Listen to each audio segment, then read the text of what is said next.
I was 9 years old the summer the engines came, and I have spent the rest of my life measuring men against the one who stood between me and them.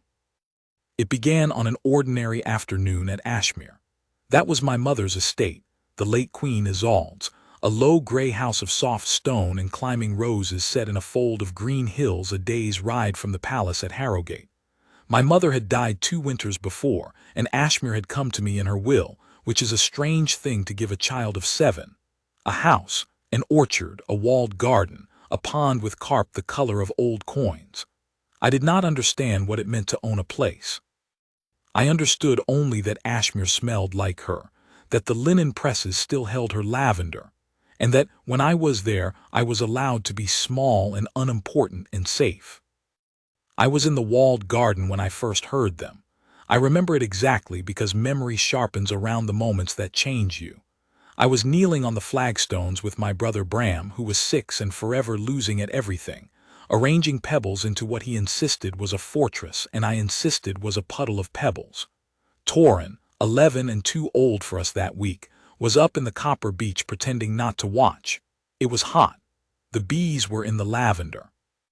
Somewhere beyond the wall, a wood pigeon was saying the same 5 notes over and over.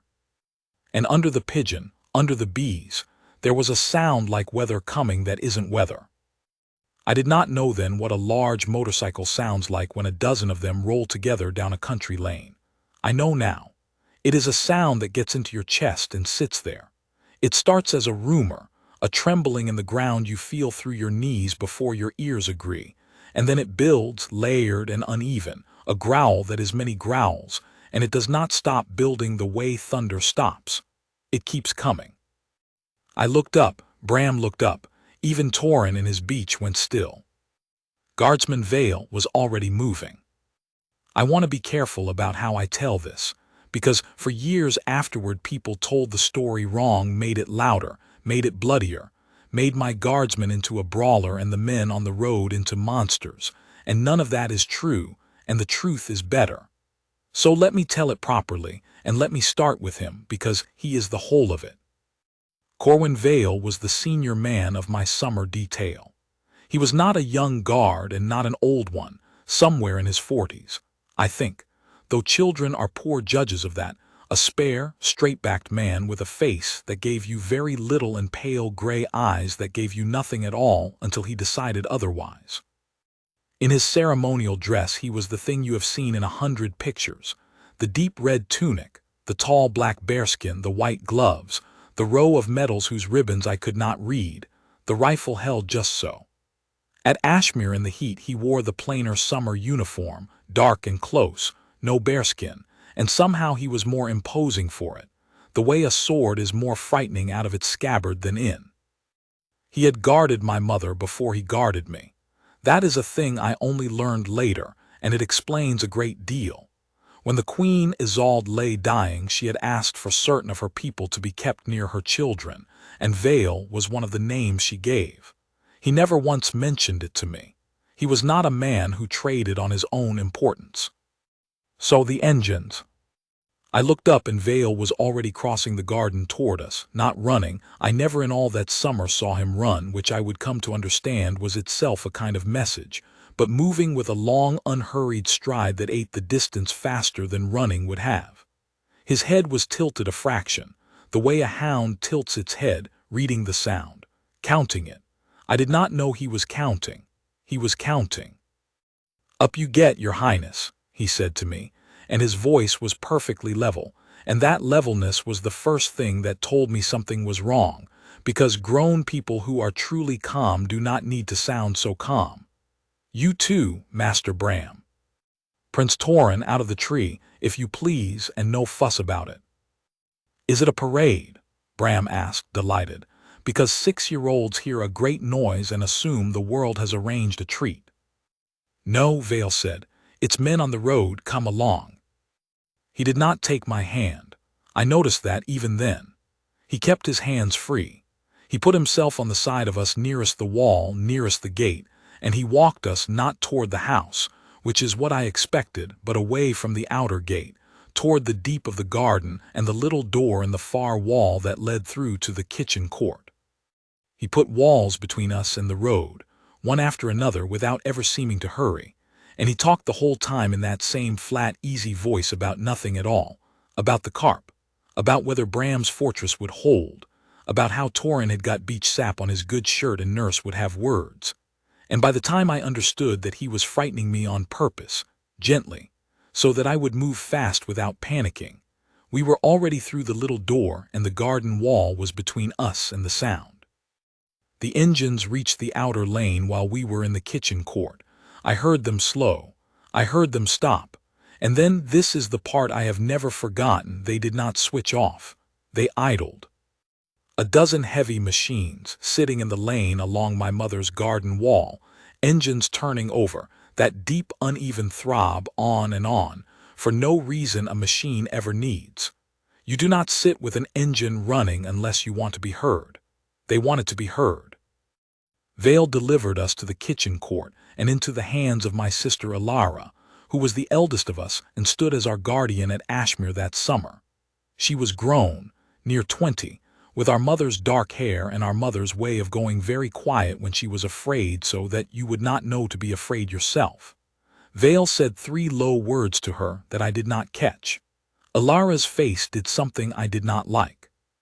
She gathered Bram against her hip and put her hand on my shoulder and said, brightly, that we would all have cake now in the morning room. Wasn't that a fine idea? And I knew from the brightness that it was not a fine idea at all. Vale did not come in for cake. He turned and walked back toward the garden and the wall and the sound, alone, and I watched him go through the kitchen window until Alara pulled the curtain. That was the first day. I have to tell you about my stepmother now, because you cannot understand the engines without understanding her, and I have spent a great deal of my life learning to speak of her without heat, and mostly failing. My father, King Alaric, married again 3 years after my mother died. The kingdom wanted him to. A king with young children and no queen is a worry to everybody. The woman he chose was Morwenna, Queen Consort Morwenna, we were to call her, and I did call her that always, the full 3 words, because to shorten it would have implied a warmth that never once existed between us. She was handsome in the hard, bright way of a polished thing, and she was clever, far cleverer than my father, who was a good man and a trusting one, and never in his life expected to be lied to in his own house. Morwenna had a son and a daughter of her own from before, Cassius, who was near grown and smiled too much, and Verena, who was younger and watched everything and said little. From the day she came to us it was plain, to the servants and to the older children if not to my father, that Morwenna intended her own blood to rise and my mother's blood to fade. She could not simply be rid of us. We were the king's children, loved and lawful, and my brother Rowan was crown prince and beyond her reach. But there were smaller prizes. There was Ashmere. Ashmere had been my mother's own, not crown property, but her personal estate, brought into the marriage and willed away from it to me. It was worth a great deal, and more than its worth it was a symbol, a piece of the late queen that had passed to the late queen's daughter and could not be touched. Morwenna wanted it for Cassius. She had said as much to my father reasonably, sweetly, that a girl of 9 could hardly manage an estate, that it should be held in trust by someone sensible, that Cassius was so responsible, that it would all come right in the end. My father had said no. He did not say no to her often, but he had loved my mother, and on the subject of my mother's last gift to me, he had found, for once, a floor he would not be moved off. So the front door was closed to her, and Morwenna was the sort of person who, finding the front door closed, does not knock again. She goes looking for a window. I did not know any of this that summer. I was 9. I knew only that I did not like the way she looked at me, as though I were a stain someone had promised to remove. Vale knew more. Vale, I came to understand, knew almost everything because he was the kind of man everyone forgets is in the room, a fixed uniform by a door, a silence, and people say a great deal in front of silences. He had heard the arguments about Ashmere. He had seen Cassius pace the orchard with a factor, pointing at the outbuildings. He had watched Morwenna's face when my father said no. And when a column of hired machines came idling along my dead mother's wall in the very week that the king had gone north to open the assizes and could not be reached in under 3 days, Vale did not believe in coincidence. He was not a man built to believe in coincidence. That evening he walked the whole perimeter of the estate alone in the long gold light, and I watched him from the nursery window, a straight dark figure pacing the top of the walls, stopping now and then, looking out at the lanes. When he passed below my window he glanced up and saw me, and did a thing he was not required to do and I think not permitted to do. He touched 2 fingers to his brow, not the crisp salute he gave my father, but something smaller and only for me, and then he moved on. It was the first time I understood that being guarded and being cared for might be the same act performed by the same hands, and that I had, in this one man, both. The engines came back the next day, and the day after that, and each time they stayed a little longer. They never crossed the wall. That was the cruelty and the cleverness of it. A man who climbs your wall can be seized. The law is clear and quick with him. But a man who parks on the public lane outside your wall and lets his machine idle has broken nothing you can name. He is merely there. He is there all morning. He is there when the little princess goes out to the pony paddock, and he watches her ride, a row of leather-clad men along the fence, not speaking, not moving, and when she looks at them they look back, and something in a 9-year-old understands the look without having any words for it. He is there at dusk and after dusk, so that the last sound before you sleep and the first sound when you wake is that low, uneven, idling throb, closer some nights than others, and you lie in the dark of your dead mother's house, and you learn a new thing about fear, which is that it does not need to touch you to unmake you. It only needs to wait where you can hear it. By the 4th day I had stopped eating properly. By the 5th I would not go to the pony paddock at all. By the 6th I had moved my sleeping into Alara's room on a truckle bed, because I could not bear the nursery that faced the lane, and I remember Alara lying awake beside me in the dark, holding my hand, both of us pretending the other was asleep, while the engines idled somewhere out past the orchard wall. This was, of course, exactly the point. I did not know that then. I thought it was happening to me because the world had simply become a place where great growling men sat outside your house and no one could make them leave. I did not know that a child's broken nerve was a currency and that someone was busy spending mine. I did not know that a frightened, sleepless, food-refusing princess who would not ride her pony or sleep in her own room was precisely the daughter Morwenna needed me to become.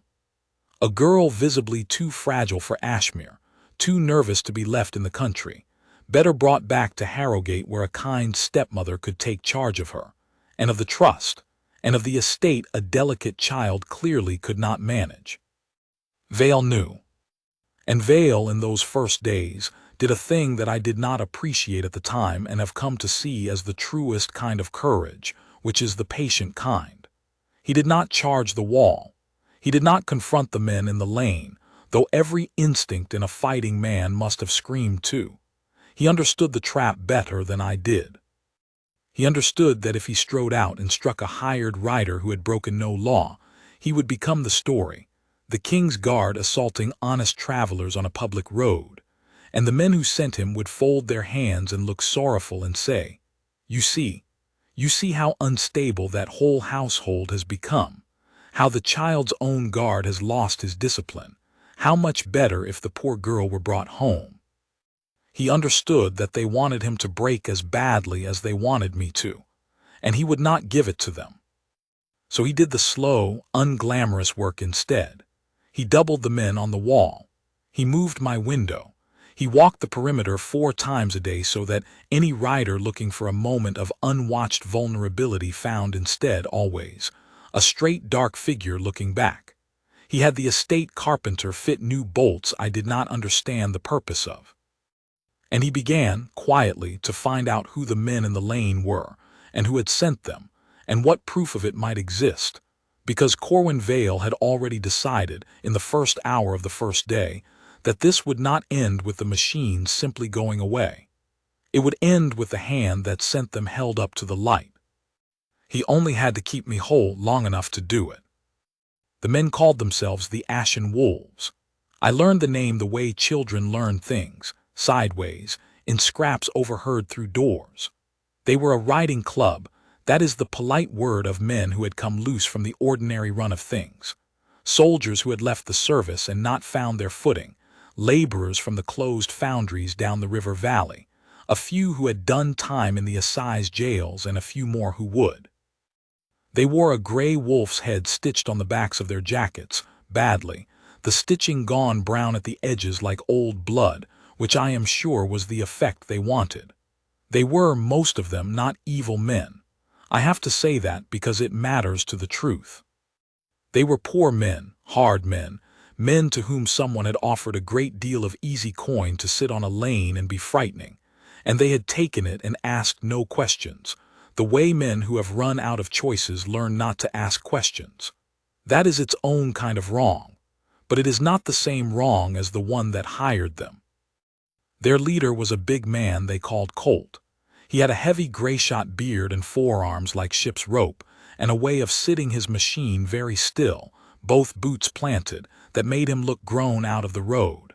In the whole of that summer I never once heard his voice raised. That was the frightening thing about Colt. He did not need to raise it. He would idle his machine at the head of the column, boots down, and simply look at the house, and the looking did the work. I was terrified of him. It was years before I understood that Colt was, in his own grim way, keeping his men on a leash, that a wilder man in his place would have let the thing turn ugly in a single afternoon, and that the reason the Ashen Wolves never crossed the wall was partly Vale on one side of it and partly Colt on the other. Two disciplined men reading each other across a strip of lane, each taking the measure of the other, each deciding, day by day, not yet. On the 7th day, the estate steward tried to stop Vale. I should explain about Gethin. He was the under-steward at Ashmere, a soft-handed, careful man who had been placed in the household the year before, and it was understood among the older servants. Ilara told me this much later, that Gethin was Morwenna's creature, one of the little windows she had opened into houses that were not hers. On the 7th day, when Vale went to the steward's office to requisition riders of his own, men to be posted down the lane at the parish boundary, to make plain that the house was watched from both ends, Gethin refused him. I was not there. I have this from Ilara, who was, because she had insisted on standing at Vale's shoulder in that office, being 19 and furious and done with brightness. "You have no authority over the public road, guardsman," Gethin said. "These men have broken no law. They loiter, they make noise. It is unpleasant, I grant you. But I cannot post armed royal guards along a parish lane to menace travelers who have committed no crime. Think how it would look. The king's household setting soldiers on ordinary folk out riding. It would be in every broadsheet in the realm within the week." He spread his soft hands. "I have the reputation of this house to consider, and frankly, guardsman, so should you. This vigilance of yours is becoming its own disturbance. The child is overwrought. Everyone can see it. Perhaps the kindest thing, the sensible thing, would be to remove Her Highness to Harrowgate to calmer surroundings, until these men lose interest and drift away, as such men do." There it was. Ilara said Vale did not answer at once. She said he looked at Gethin for a long moment with those pale gray eyes that gave nothing, and that Gethin, who was not a brave man, found reasons to look at his papers. "The child is overwrought," Vale said at last, "because grown men have been paid to overwrought her. You would answer that by giving those men exactly what they were paid to achieve." He let that sit. "No, Master Gethin. Her Highness stays at Ashmere. This is her house. She will not be frightened out of her own mother's house by hired noise, not while I have the keeping of her. You will not post my riders very well. I will post my own men and answer for it myself. And I will ask you one thing, and I will remember your answer." He leaned in. Ilara said, "Only a little," and Gethin leaned back a great deal. Who told you to counsel removing the princess to Harrogate? Because that is a strange thing for a steward to reach for on a bright morning, all on his own." Gethin did not answer that. But his silence, Ilara said, was the loudest thing in the room, and Vale filed it away with all the other silences he was collecting, and went out, and posted his own men at the parish boundary that afternoon, and wrote a full account of the conversation in his own hand and sent it under seal by a writer he trusted to the one person he judged both fair and beyond Morwenna's reach: my father's sister, my aunt, the Princess Adela. That was the shape of the middle of it. On one side, a slow siege of noise, the engines idling along the wall, the leather men at the paddock fence, the last sound at night and the first at dawn. On the other, one guardsman refusing, quietly and completely, to let the siege do what it was built to do, refusing to strike, which was the trap, refusing to run, which was the goal, refusing even to let me see how tightly it was drawn. He held the middle. He is the only man I have ever known who could make a wall of himself out of nothing, but the decision to stand still. But I want to be honest about the cost, because he never spoke of it and someone should. I saw him not sleep. His men slept in shifts. Vale, I think, did not sleep at all in the worst of those days, or slept the way soldiers sleep, an hour at a time upright against a wall. I would wake in the gray before dawn, the engines woke me, always the engines, and go to the window Ilara had not quite got me to stop going to, and there he would be, a straight dark figure on the wall against the paling sky, and he was there every time, every single time, so that I began to believe in the way children believe things, that as long as I could see him on the wall would hold. I did not know what it took to be seen on that wall every dawn for a fortnight. I know now. And I saw once the thing beneath the stillness. It was the 10th or 11th day, and I had crept down at first light, small and stubborn in my nightgown, because I wanted, I don't know what I wanted, to stand near him, I think, to borrow some of whatever he had. I found him at the foot of the wall stair, and he had taken his glove off, and he was pressing his bare hand flat against the cold stone of the wall as though he could feel through it to the men on the far side, and his face, for just that moment, before he heard me and it closed like a door, his face was not blank at all. It was full. Grief and fury and a terrible weariness, all of it, held so far down that the surface never moved. Then he heard my foot on the gravel and the door closed over it, and he was the calm gray guardsman again, and he put his glove back on and said, "You should be asleep, Your Highness." And I said, "So should you," and something in his mouth almost became a smile. "There's a man on the far side of this wall," he said, and he crouched down, which he almost never did, so that his eyes were level with mine, "who was paid to make you afraid. Do you know what that means?" I shook my head. "It means your being afraid is the only thing they bought. It's the whole of it.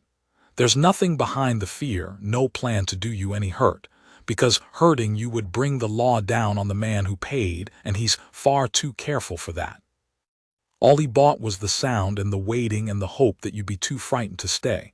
That's all they have, Your Highness, noise and patience. And here is the secret." He tapped the stone. "We have more patience than they do. We are standing in your mother's house, which loves you. They're standing in a cold lane getting paid by the hour by a man who despises them. Their patience is bought. Ours is not. Bought things run out." He stood. "You won't be afraid forever, I promise you that. I don't make promises I can't keep, so mark that I've made you one." I marked it. I have kept it marked for 30 years. But even Vale could not have foreseen how they meant to break the stalemate. Because Morwenna, or the clever cold man who thought for her, had grown impatient with the slow siege. A frightened child who would not sleep was useful, but it was not enough. My father, when word of my sleeplessness reached him in the north, sent back not an order to remove me to Harrogate, but a curt command that the household see to my comfort, and that the guard on Ashmere be doubled at once, which was the opposite of what Morwenna needed. The slow siege was failing. It was time for a single loud stroke, in front of the right eyes, that would settle the matter of the fragile princess once and for all. They had learned that Ashmere kept an old custom. Every summer, on the feast of the parish's patron, the estate opened its lower orchard to the village, a fair, small and old and dear, with a fiddler and a greasy pole and stalls of the first plums, and the family of the house walking among the tenants as the family of the house had done for 100 years. My mother had loved it. It was the one day the gates of Ashmere stood open, and the one day the little princess would be out among a crowd of ordinary people, in the open on show, with news-sheet men come up from the county town to sketch the pretty summer scene, and the whole parish watching, and no wall between the family and the lane at all. They meant to bring the ashen wolves through the open gate in the middle of the fair, not to touch me, never to touch me, only to ride the whole roaring column into the crowded orchard, engines wide open, and surround the little princess of Ashmere in front of the news-sheet men and the whole assembled parish, and let the crowd see her scream and cling and be carried off shaking, so that by the next morning it would be in every county sheet in the realm that the child was hysterical, unmanageable, unsafe in the country, a danger to herself, and that the only mercy was to bring the poor creature home to Harrowgate and the tender governance of her stepmother. It was, I have to admit, a very good plan. It required only that I be a child and afraid in public at the right moment. I would have obliged them completely. I was 9, and I was already more afraid than I had ever been in my life. They had reckoned on everything except the man on the wall.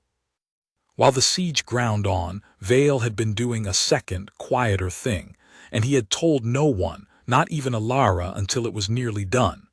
He had been hunting the coin. He explained the logic of it to me years later, when I was grown and asked him to, one autumn evening at his own small house with his own grandchildren asleep upstairs. "Hired men are a trail, your highness," he said. "That's the thing folk who hire them never quite believe. A wall you can watch, a frightened girl you can protect, but you don't end a thing like that by watching and protecting, you only survive it. To end it you have to follow it backward, from the men in the lane to the hand that filled their pockets, because the men in the lane are nothing. They're the weather, you don't win against weather, you find who's making it." So Vale followed it backward. He had one advantage that Morwenna's clever man had entirely discounted, which was that Corwin Vale had not always been a palace guardsman. Before the red tunic he had been a soldier of the line, and before that, briefly and unhappily, a boy from exactly the sort of hard river town the Ashen Wolves came out of. He knew that world. He knew how men like Colt's men talked and drank, and what loosened them and what did not. And he knew that no club of broke ex-foundrymen finances a fortnight's idle menace out of its own empty pockets, that somewhere there was a purse, and a man who carried it, and a man who had handed it over. He found the purse carrier first.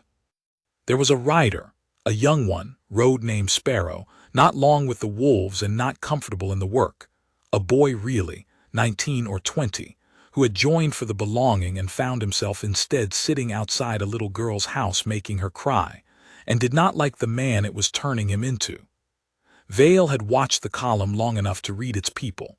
He had marked Sparrow as the loose seam.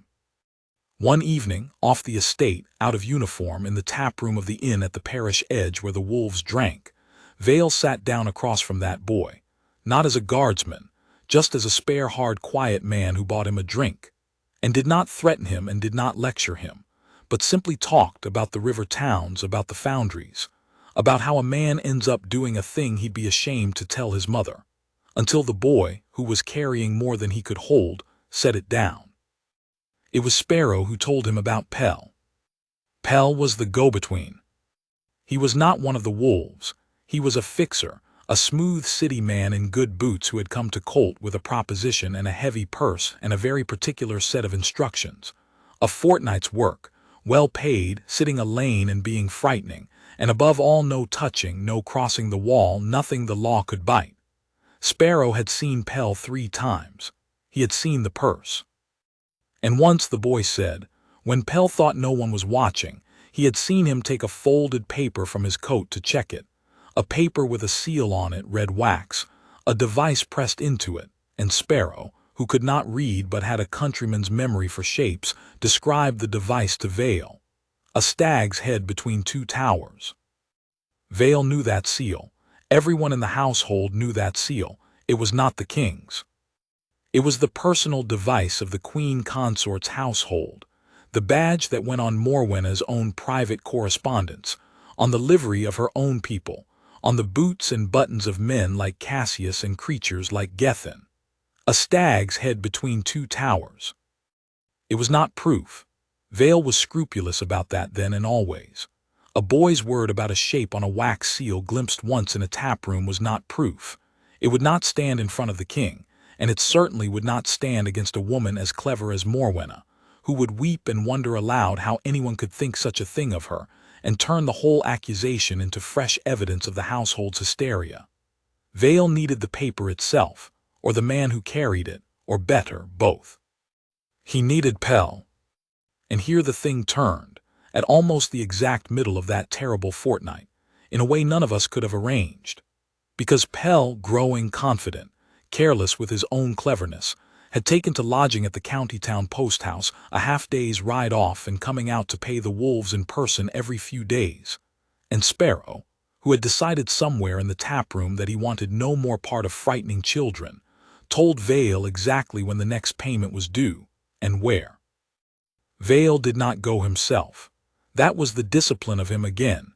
He knew he could not leave the wall, not with the fair coming, not with me sleepless, and the household half turned against him. Instead he sent the one rider he trusted beyond all others, a young guardsman named Inez who was quick and quiet and looked like nobody, with a single instruction. Do not touch Pell, do not stop Pell, only watch where Pell goes and who Pell meets, and if it can be done without risk, learn what Pell carries. Follow the coin backward one more link. Inez was gone 3 days. Those were the days of the false calm, and I want to describe them because they very nearly worked on all of us. The engine stopped. For the first time in a fortnight, the lane went quiet. One morning I woke and there was only the wood pigeon and the bees, and I lay there rigid waiting for the throb to start, and it did not start. It did not start the next day either. The ashen wolves had folded their column and gone.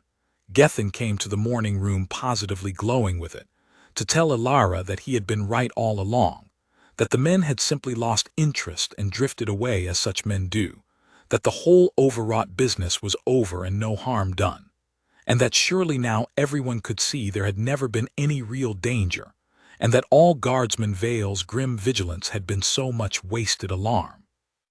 I believed it. God forgive me, I was 9 and desperate for it to be true, and I believed it completely. 3 quiet days will do that. I ate a proper supper. I slept in my own nursery again, in my mother's house, with the window open to the orchard, and I remember thinking as I fell asleep that Vale had been wrong, that the noise had just been noise after all, that it had gone the way weather goes. I even felt, I am ashamed to say, a little cross with him for having frightened me so carefully for so long about nothing. Ilara believed it too, or wanted to. Only Vale did not believe it for a single hour. He knew what the quiet was. He said it to Ilara flatly on the second silent day, and she told me his exact words years afterward because they had frightened her more than all the engines. They didn't lose interest, Your Highness's sister. Men don't get paid for a fortnight and then walk off with the last week owing. They've been told to stand down and wait. That means the man paying them has fixed on a single day to spend all of them at once, one loud day in front of the right eyes worth more than 100 quiet ones, and there is only one such day coming. He looked at her. When does the orchard open for the fair? Ilara's face, she told me, went white. In 4 days, she said. 4 days, Vale agreed. That's what the quiet is. It's them loading the gun. And he did not sleep at all after that, she said, not even the upright soldier's hour. He walked the walls and he waited for Inez and he made his preparations. And he let none of us see the size of what he was preparing for. Because a household that panics is a household that plays into the plan. And above all, He would not have me carried into that orchard already broken. He wanted me to walk in on the fair day believing, as I did, that the danger was gone, because a girl who thinks she is safe stands straighter than a girl who knows she is bait. And Vale had reasons of his own for wanting me to stand straight when the engines came through the gate. Inez rode in on the third night, filthy and swaying in the saddle, and what she carried changed everything.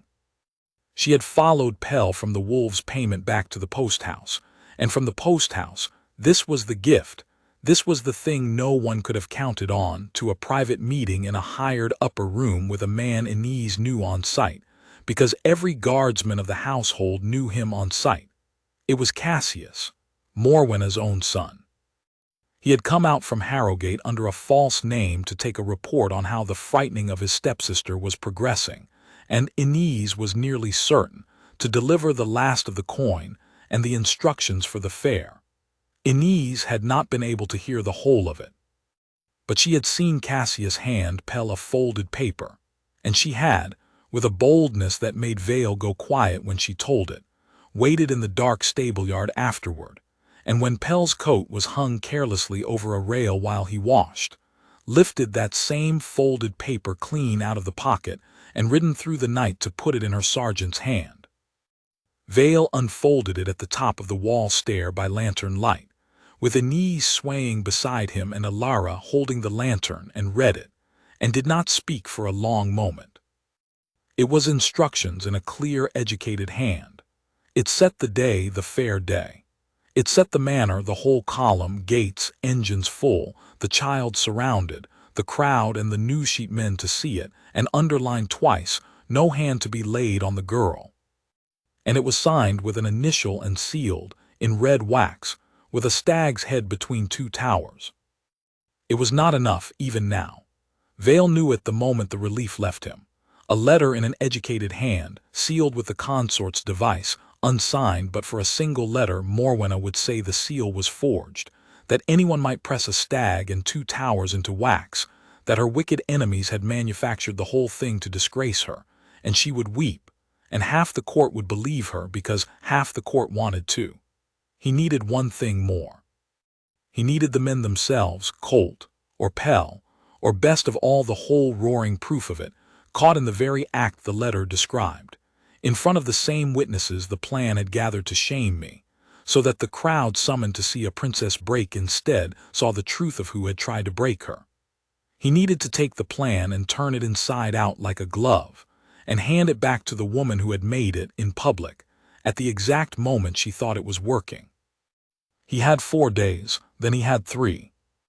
Then the orchard gates of Ashmere opened for the fair, and the fiddler struck up, and the whole parish came in under the plum trees in the summer light, and somewhere down the hidden lanes a dozen engines that had been silent for a week turned over, and began, very quietly at first, to warm. I need to tell you what Vale did in those 3 days, because I did not know any of it while it was happening. I was busy being a happy child who thought the danger had passed, and because it is the part that shows you the whole of the man. He did not spend those days building a fortress or arming for a battle. He spent them, mostly, doing 3 quiet things, and every one of them was aimed not at winning a fight, but at making sure no fight was needed. The first thing he did was refuse to fight the plan on the ground the plan had chosen. He could have barred the orchard gates and cancelled the fair, and Gethin, sensing which way the wind was turning, urged loudly that he do exactly that the whole affair be shut down, the village turned away, the family kept indoors. Vale would not. He understood, better than any of them, that cancelling the fair was simply the removal to Harrogate wearing a different coat. It would still say to the whole parish and every county sheet that the household of the little princess had grown so fearful and so strange that it dared not even open its own gates on the one day of the year, that the child could not be shown in public, that something was badly wrong out at Ashmere. Cancelling was a defeat that looked like caution. So the fair would go on, exactly as advertised, gates open, news sheet men welcome, because Vale had decided to let the enemy walk all the way in. The second thing he did was send for help, but not the help you would think. He did not call up soldiers to line the orchard, which would have frightened the village and warned the wolves and turned the fair into an armed camp. Instead, he sent 2 riders out on the fastest horses in the Ashmere stable, one north, hard, carrying his full sealed account and the stolen letter and Anis's sworn word, riding to intercept the king on his road home from the assizes, and one to Princess Adela, my aunt, begging her to come to the fair in person, quietly, with a magistrate of her own choosing and no announcement at all, and to be, on that day, among the crowd. He wanted witnesses the crown could not dismiss. He wanted the plan's own logic, a great public spectacle before important eyes turned against it. If Morwenna's men wanted an audience, Vale would make very sure the audience contained exactly the 2 people in the realm whose testimony she could not weep away, the king's own sister and a magistrate. Whether they would come in time, he did not know. That was the gamble he carried alone and never showed. The third thing he did was the hardest, and the one I understood least until I was much older. He went, alone and out of uniform, on the night before the fair to find Colt. I have thought about that a great deal, a lone guardsman riding out in the dark to sit down with the leader of the very men laid on to terrify the child he guarded. He could have been killed. The wolves owed him nothing and their paymaster would not have grieved. But Vale had taken the measure of Colt across that lane for a fortnight, 2 disciplined men reading each other, and he had made a judgment about the sort of man Colt was under the gray beard and the ship's rope arms, and he chose to bet the whole affair on that judgment.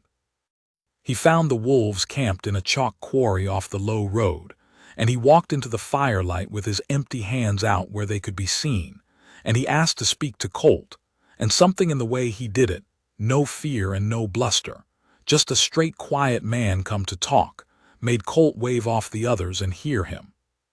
I do not know everything that passed between them. Vale never told me all of it, and Colt, when I finally met him years later, an old man by then and gentle with his grandchildren the way hard men often become, would only say that the guardsman had told him the truth and let him do the arithmetic himself. But I know the shape of it. Vale did not threaten Colt. He did not order him to stand down. He knew a leash pull only tightens a proud man's grip. Instead, he told him plainly who had hired him and what she was, not whether, not a wronged lady defending herself, but a queen consort spending broke men's honor to break a motherless girl of 9 out of a house her dead mother had left her, so that a queen's son could have the orchard. He laid the stolen letter's contents out in the firelight. And then he said the thing that Colt repeated to me 30 years on, in his own worn voice, as the moment a fortnight of shame finally cracked open. He said to me, Colt told me, "You've a code, whatever the county thinks of your sort. Every hard man does or he doesn't last. So I'll ask you a hard man's question, and then I'll ride off and leave you to it. When your grandsons ask what the ashen wolves were, and someone tells them the wolves were the men who took a rich woman's coin to ride down a little girl in front of a fair, is that the answer you want them to hear? Or would you rather be the men who found out they'd been played for a rich woman's dog and turned round and stood the right way?" And then he did just what he said. He got up, and he thanked me for the fire, and he rode off into the dark and left it in my 2 hands. No threat, no offer of coin, he had none to give, and he knew I'd have spat on it. He just handed me back my own honor and made me choose whether to pick it up. The old man had looked at his hands. Longest night of my life, that was. Vale rode back to Ashmere before dawn and told no one where he had been. He did not know what Colt would choose. He had planted the seam and he could not force it. All he could do now was the thing he had done every day of that fortnight, stand where the child could see him, and hold, and be ready. If Colt chose wrong and the whole roaring column came through the gate as ordered, to be the last wall himself, in front of the crowd with his own body, and take whatever came so that it came to him and not to me. That was the arithmetic he laid down to that last short night. I slept sound in my mother's house, dreaming of plums and the greasy pole, and out on the wall a man who had not truly slept in 2 weeks watched the sky go from black to gray to gold, and waited to find out whether he would spend the fair day exposing a crime or dying in an orchard, and let me have my last hours of childhood not knowing there was any difference. The fair day came up hot and blue and perfect. I remember it as one of the last wholly happy mornings of my childhood, right up until it wasn't. The orchard gates stood open. The tenants came up the lane in their good clothes, whole families of them, the children running ahead. The fiddler set up under the biggest plum tree, and the greasy pole went up crooked and had to be reset. And there were stalls of new plums and honey and ribbon. And somebody's dog got into the cheese and had to be chased. And the whole lower orchard filled with the good ordinary noise of 100 people determined to enjoy a summer's day. I was let loose into it in a new frock, with Bram at my heels and Torrin pretending to be above it all and failing, and Alara moving among the tenants doing our mother's old work of remembering everyone's names. And it was, for 2 hours, exactly the thing the fair was supposed to be. I did not notice the news sheet men, 3 of them with their sketchbooks, drifting and watchful at the edges of the crowd, waiting for the pretty summer scene they'd been told to expect, and 1 or 2 of them, perhaps, told to expect something else. I did not notice a plain-cloaked woman who had come in quietly among the tenants and stood near the fiddler with a spare-looking older man at her side, both of them saying little and seeing everything. My Aunt Adela and her magistrate arrived in the last hour of the morning after riding since before dawn, exactly as Vale had begged. I did not notice, at the top of the orchard, near the open gate, a straight dark figure in the summer uniform standing where he could see the whole slope of the crowd and the whole mouth of the lane at once, utterly still, as he had stood every day for a fortnight, so that his stillness had become part of the furniture of my world, and I no longer saw it at all. I noticed when the fiddle stopped. It did not stop the way a tune ends. It stopped raggedly mid-phrase because the fiddler had heard before the rest of us the thing coming up the lane. And then we all heard it because there is no not hearing it. That weather that tisn't weather, that deep uneven building growl, a dozen heavy engines and more, opened up wide now. No idling this time, no patience, the sound of the whole column coming on at speed. Straight for the open orchard gate, straight for the fair, straight for me. The happy noise of the crowd fell off in a spreading hush, family by family, as people turned toward the lane. Someone's child began to cry. A woman called a name, sharp. I felt Bram's hand grab a fistful of my new frock. And I stood there in the middle of the sunlit orchard with a plum half-eaten in my hand and every drop of that 3-day peace draining out of me at once. And I understood, in the plunging way a child understands a thing all at once and forever, that Vale had been right about everything, that the danger had never gone, that it had only been loading, and that it was here now, and that I was exactly where they had always meant me to be, in the open in the crowd in front of the sketchbooks, with no wall left anywhere. The first machines came through the gate. They came in fast and loud, 3 abreast, the gray wolves' heads on their backs, engines wide open so that the sound hit the orchard like a physical thing and the plum leaves shivered with it. The crowd broke not into panic yet, but into that dangerous shuffling backward press of 100 people all deciding at once to be somewhere else. Mothers snatched children up. The stalls rocked. And the riders did exactly what the letter had described. They did not slow and they did not stop at the edge. They came on into the orchard itself, splitting the crowd, engines roaring, and they turned. I see it still. They turned as one toward the middle of the slope, toward the small figure in the new frock with the plum falling from her hand, toward me. I could not move. I want to be honest about that. Everything the plan had been built to produce, it produced. I stood rooted in the grass with Bram screaming into my side, and the machines coming, and I did the thing they had paid a fortnight and a fortune to make me do. I froze, and my face crumpled, and in one more second I would have been the hysterical, clinging, carried-off child of every county sheet in the realm, and Morwenna would have won everything. But between the second and the third, a straight dark figure came down the slope. He did not run even then. I have never understood how a man walks fast enough to be everywhere at once and never breaks into a run, but Vale did it, down the orchard slope in that long ground-eating stride, and he did not go for the riders, and he did not shout, and he did not draw anything. He came to me. He put himself in front of me and Bram, square between us and the oncoming machines, and he crouched, with his back to a dozen charging engines, so that his face filled my whole world and blotted out the wolves and the noise, and he said, in that flat level voice I had learned meant everything was under control precisely because it refused to sound like anything at all, "Look at me, Your Highness. Only at me. You are not going to be afraid today. Do you remember what I promised you at the wall? Bought things run out. Watch, theirs is about to." And he stood up and turned around and put his back to me and faced them. He was one man, unarmed but for the sidearm he never touched, standing alone on a slope of trampled grass with a 9-year-old and a screaming 6-year-old behind him and 12 heavy machines bearing down. And he simply stood. He did not brace or crouch or spread his arms. He stood the way he stood on the wall at dawn, straight, still, hands loose and open and empty at his sides, chin level, those pale gray eyes fixed on the man at the head of the column. And he made of his single motionless body a wall in the open orchard where there was no wall, and dared them to come through it. The lead machines were very close. I could feel the heat of them. And Colt at the head of the column, boots up on the pegs, Wolf's head at his back. Colt looked at the one still man standing open-handed between him and a child, the man who had walked into his firelight the night before and handed him back his own honor and left it in his 2 hands, and Colt made his choice.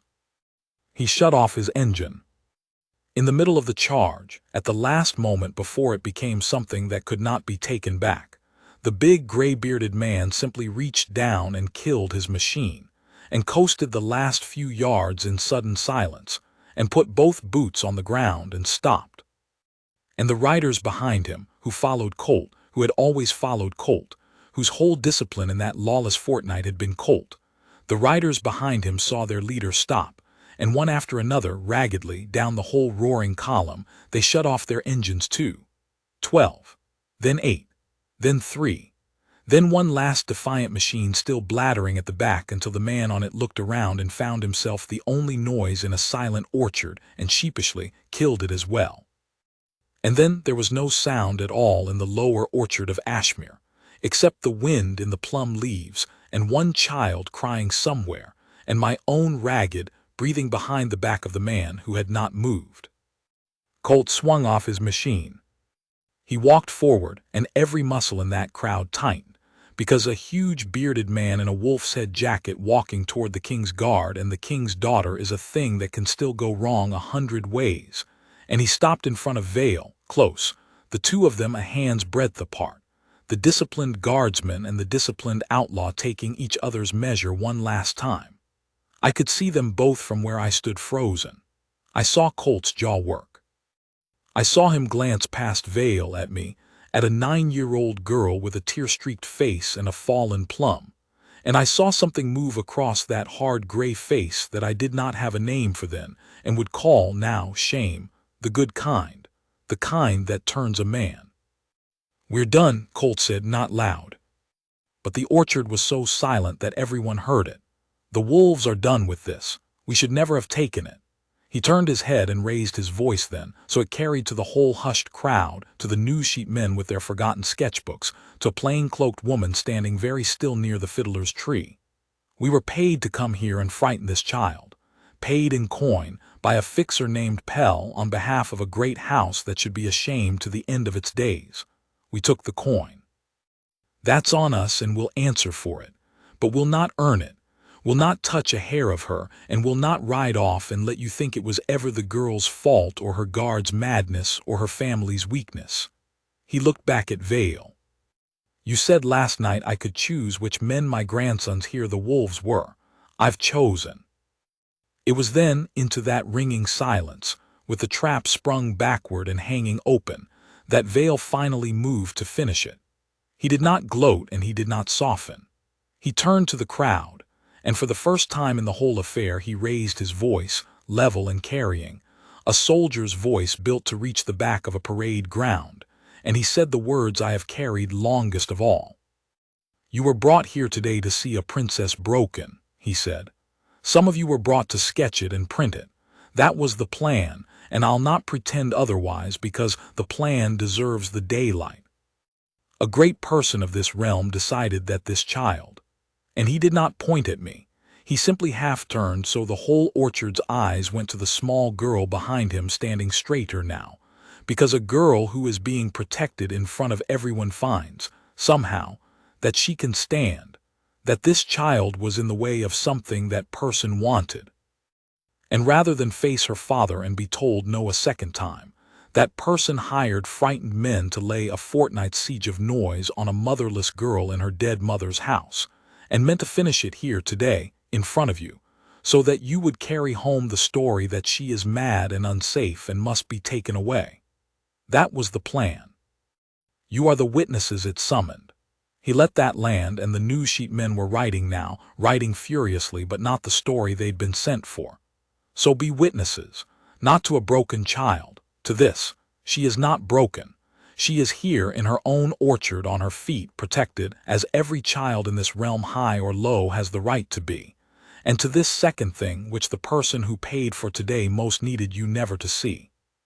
He drew from inside his tunic the folded letter, held it up in the sun, and the red seal caught the light. A stag's head between two towers. There is one house in the realm that seals with that device. The rest is for the king and the king's justice, and it is coming up the north road as I speak. I'll say only this, and then I'm done, and this fair will go on as it should. No one, not the greatest lady in the land, buys the right to frighten a child, not while there is one guard left standing at her door.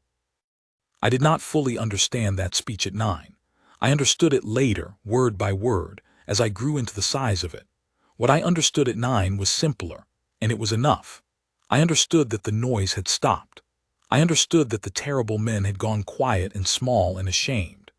I understood that the whole crowd was looking not at a mad little girl, but at a brave one, because a man had decided I would be brave, and had arranged the entire world around me until I was. And I understood, when Vale finally turned back and crouched again to my level, and I saw that his own hands, now that it was over, were not quite steady, that he had been every bit as afraid as I had the whole time, and had simply refused to let his fear be the thing that decided anything. "There," he said very quietly, just for me, "I told you. Bought things run out." Behind him, the plain-cloaked woman was walking forward through the parting crowd, pushing back her hood, and a gasp went through the tenants as they recognized her, the Princess Adela, the king's own sister, with a grave older man at her side who I would learn was a magistrate of the highest size, and a ring of quiet household riders I had not known were there at all, closing in now, unhurried. On a smooth city man in good boots at the edge of the orchard, who had turned to slip away, and found the gate behind him full of horses. Pell did not get out of the orchard. That is perhaps the smallest and most satisfying fact of the whole day. The fair, astonishingly, did go on. That was Adela's doing, and it was wise. She took one long look at the frightened, straightening crowd, and understood that the best answer to a plan built on public fear was public ordinariness. So she stepped up beside the fiddler's tree, and let herself be seen, and said in her clear carrying voice that there had been a wickedness attempted here today, and that it had failed wholly, that the child of the house was safe and would remain so, and that the best thing any loyal soul could now do was pour the ale and mend the greasy pole, and let the parish of Ashmere have its fair as the late queen had loved it. And the parish, being sensible country people, did exactly that, though they did it with a great many sideways looks at the quiet ring of household riders, and at the smooth man being walked away between two of them. The fiddler started again, shakily, and then steadily. Someone got the greasy pole reset, and I was passed from hand to hand among the tenant women who had known my mother, who wept over me and fed me plums and honey until I was sticky to the elbows, and who told me over and over that I was a brave lass, until this is the strange mercy of childhood I began, a little to believe them. Colt and his wolves did not run. That was the measure of the choice the big man had made. He could have gunned his engine in the confusion and been over the county line by dark, and no one could have stopped the whole column. Instead, they stayed. They shut their machines in a row along the orchard wall, outside it now, the right way, and they gave their names everyone to the magistrate. And they told the truth of the fortnight plainly, Colt first and the rest following as they had always followed him. And it was their sworn word, more than any seal on any letter, that fixed the thing beyond Morwenna's power to weep away. A great lady may call a letter forged. She cannot easily call a dozen men liars when they stand in the open and confess their own shame to convict her. Vale had known that. It was why he had ridden into the firelight. He had not gone to Colt to win a fight. He had gone to turn the plan's own weapon, the men themselves, into the witnesses that would end it. My father reached Ashmere 2 days later, having ridden the last stage through the night when Vale's rider found him on the north road. And I have never before or since seen the king my father in the state he was in when he swung down in the forecourt. And I ran to him, and he caught me up and simply held me, for a long time in front of everyone, which a king is not supposed to do. He had read Vale's account, and the stolen letter and the magistrate's first depositions on the road. He knew before he arrived what his wife had done. I was not in the room for the reckoning between them, and I would not tell it if I had been. Some things are a family's own, but I know its shape because the whole realm came to know it. Morwenna wept and denied, and turned the accusation on her enemies, and produced her cleverness in 100 forms, and it broke, every piece of it, against the plain flat facts a guardsman had gathered link by link. The boy Sparrow's account, Pell's confession once he understood he would swing alone if he kept his lady's secrets, Cassius seen at the post-house under a false name, the letter, the seal, and the sworn word of 12 men who had no reason left to lie. There was no single dramatic moment of collapse. There rarely is with the truly clever ones. There was only the slow closing of every door she reached for until there were no doors left. The king did not have her harmed. That is not the kind of man he was, and it is not the kind of story this is. But she was finished at court from that day. She was stripped of every office and authority that touched any of my mother's children. Never again, by my father's written command, was she to have the ordering of me or Bram or Torrin, our households, our schooling, or our estates. She was removed from Harrogate to a distant dower house and kept there, quiet, watched, allowed her comfort and none of her power, which for a woman like Morwenna was a sentence far heavier than any cell.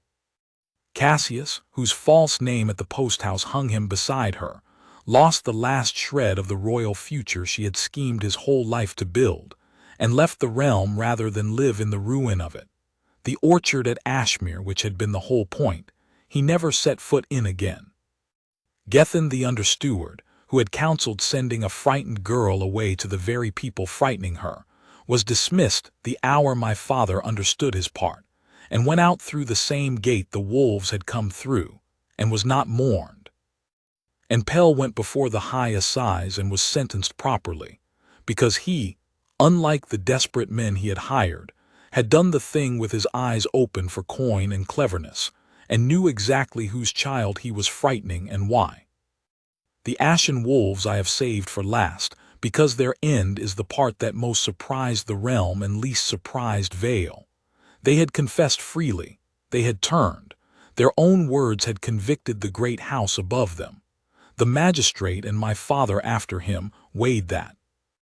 These were not evil men, poor men, hard men, men who had run out of choices and taken a wrong one and then, when the moment came, found their honor at the bottom of the bottle and stood the right way. My father did a thing kings are not obliged to do. He tempered the law with the truth of them. They answered for taking the coin, there were fines and bonds of good behavior, and for 1 or 2 with older debts to the law a season's honest labor. But there was no ruin, no jail for the ones who had earned mercy by earning it. Colt, I am told, said only that it was more than the wolves deserved and less than they'd have taken from any other man, and that he'd not shame the guardsman's word by wasting it. I met Colt again when I was a woman grown at Vale's own funeral, of all places, an old man by then, bareheaded, standing at the back where he thought he had no right to be seen. I brought him to the front. I made him stand with the family, over the objections of exactly no one who mattered, because Corwin Vale would have wanted the man whose honor he had gambled everything on to stand where he could be seen. It was Colt who told me the firelight story then in his worn voice, and it was Colt who said the thing I have kept beside Vale's own promise all these years. Your guardsman, Highness, he never once treated me like the weather, even when I was. He talked to me like a man who could still choose. Ain't many will do that. It's why I chose. As for me, I did not marry into fear, and I did not grow up afraid, though for a while it was a near thing. I learned to ride again, Vale saw to it himself, walking beside my pony down the very lane where the engines had idled day after day, until the lane was only a lane again. I kept Ashmere. It is mine still. My mother's lavender is still in the linen presses, and my own children have lost at pebble fortresses on the same flagstones. And once a year, on the feast of the parish patron, the orchard gates stand open, and the fiddler plays, and the whole village comes in under the plum trees, and I walk among them doing my mother's old work of remembering names. And no one who was not there would ever guess that this was the ground where a queen tried to break a child with hired noise, and one still man would not let her. Vale went back to his post. Of course he did. When it was all over, when the king had thanked him in words that made the whole hall go quiet, when he had been offered advancement and honors he mostly declined, he simply asked to be returned to the summer detail at Ashmere, to guard the child he had guarded, and my father, who had learned, expensively, exactly what such a man was worth, granted it on the spot. He stood at my door for another 9 years, until I was grown and needed him at a door no longer, and then he retired to his small house and his grandchildren, and I visited him there until the end. And it was there, one autumn evening, that he told me at last that my mother had asked for him by name, and that he had never for 1 hour of any day considered the keeping of me anything other than a promise made to a dying queen, and later, a promise made to a frightened girl at a cold wall. Bought things run out. He said it to me once, at the foot of a wall in the gray before dawn, and once again in an orchard with a plum falling from my hand, and I have tested it against 30 years of the world and found it true every time. Fear that is bought, fear built of noise and patience and other men's poverty, laid on to move you off ground that is rightly yours, that fear runs out, because there is nothing behind it but the coin, and the coin runs out. But the other thing does not run out.